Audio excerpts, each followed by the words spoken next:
my understanding of what feminine energy is. It's about truly being emotionally vulnerable. And how do we get vulnerable? What does vulnerability mean? It just means being fully yourself and really authentic and willing to speak your truth, regardless of the outcome, right? My view on it is that if you're anxious, you are also avoidant.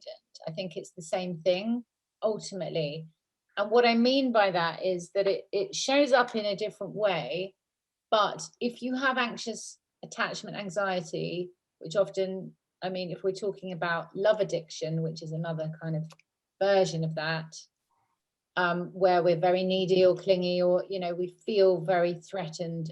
If you're in anxiety, you're in avoidance. You're not Yeah. you're not present, right? You're not Yeah. emotionally present. You're anxious and thinking about the future, and you're thinking Yes. about this person, and you're attached to somebody without knowing them, which is coming from neediness and trauma. It's not coming from a secure place. It's an avoidance of intimacy, right? So even though it shows up slightly different in the behavior, definitely if you're one, you are the other, I think, you know. And for me, I mean, I'm both. I mean, now I'm secure, but I historically I'm both, just really depending on who I was dating. So if I'm dating someone who's avoidant, I'm the neediest, most anxious person, right? And then I'm dating a needy, anxious person, I'm running for the hills. I'm like, you're making me feel sick. Get away from me, right?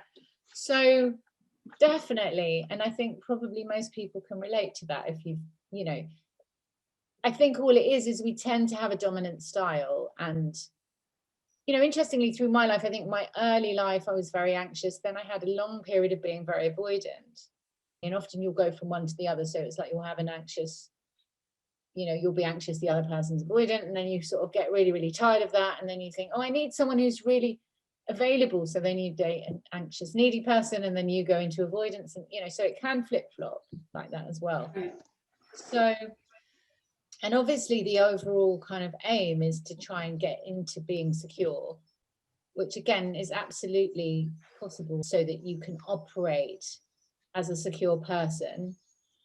And then as you start, that becomes familiar and normal to you, you will start to attract men who are a bit more secure as well.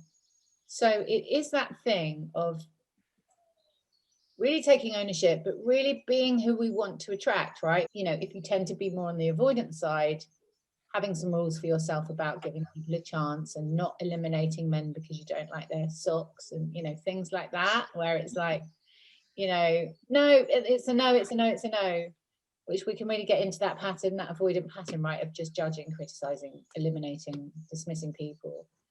And then equally on the anxious attachment side, again, giving you some rules around that. So not checking people's social media all the time, not sending too many text messages, not, you know, just putting some boundaries around that stuff, that you can kind of start training yourself out of those behaviors and thinking about, you know, why am I feeling so anxious? What's really going on? Because it can't really be about this person.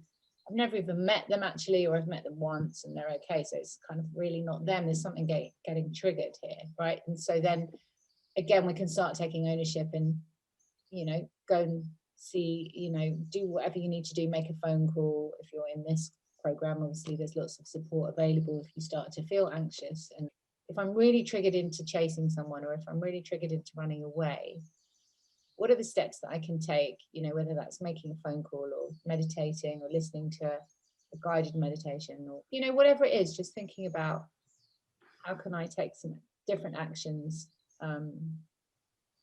from acting out on that, you know, acting out on that behavior or that pattern. Because when we start acting those things out, what we're doing is we're really affirming all of the negative beliefs. I'm not enough, I'm not worthy, I'm not lovable, I'm not good enough, you know, or beliefs about, you know, scarcity. I've got to chase this person because if I don't chase them, there's no way they're going to show up for me, because men don't show up. And, you know, so we start to look at the bigger stories that are playing out, and it's really interesting, right, when we start kind of diving in underneath those patterns and those behaviors. Because when we stop acting out, often we are left with a lot of the feelings, and it can be very uncomfortable. But it's really important to remember that those feelings will pass and they will get more manageable, and eventually they will just disappear, because then they're not there permanently. It's just stuff that needs clearing, stuff that's backed up in a way, you know, through our lives that we haven't dealt with. And so as we work through, it gets easier and easier. It's not just an endless bottomless pit of difficult feelings and pain and, you know, anxiety, which it can feel like that when we make those changes. It can feel unbearable, you know, it can feel really, really on you. But it's just important to say that it will, as you work through it, it will get easier. And then thinking about support networks and surrounding yourself with really good support networks, other single women, you know, making sure that your friendships are good, that you have healthy friendships, that you're not doing all the giving in your friendships. Food pop-up things, you know, talks, you know, there's lots of things we can do. Book clubs, film clubs are great, those types of things, sport stuff. There's so much stuff we can do. You know, things that we are genuinely interested in, just to make new connections. And it's, in my mind, it's, you know, in many ways as important to meet new female friends as it is to date lots of men, you know, just creating kind of like this feeling of abundance and feeling of support and feeling of connection.